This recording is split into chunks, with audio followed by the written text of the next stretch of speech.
Hello guys, कैसे हो आप? दुआ करती हूँ आप अच्छा होना चाहिए।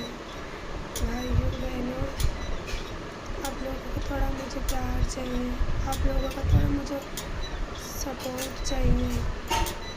प्लीज़ कर दो ना, क्योंकि मैं भी करूँगी आपकी लाइक भी करूँगी, सब्सक्राइब भी करूँगी।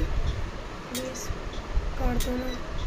आंटी जी, अंकल जी, थोड़ा आपका मुझे प्यार चाहिए आपका। प्लीज़ कर दो ना। मेरा छोटा सा बच्चा है, प्लीज़ उसके लिए कर दो ना आप। आखिर मैं क्यों नहीं बढ़ पा रही हूँ, क्यों फॉलोवर नहीं बढ़ रहे मेरे? प्लीज़ कर दो ना। मुझे बस तुम लोगों का प्यार चाहिए, तुम लोगों का थोड़ा सपोर्ट चाहिए मुझे। हाँ, मैं भी करूँगी आपका।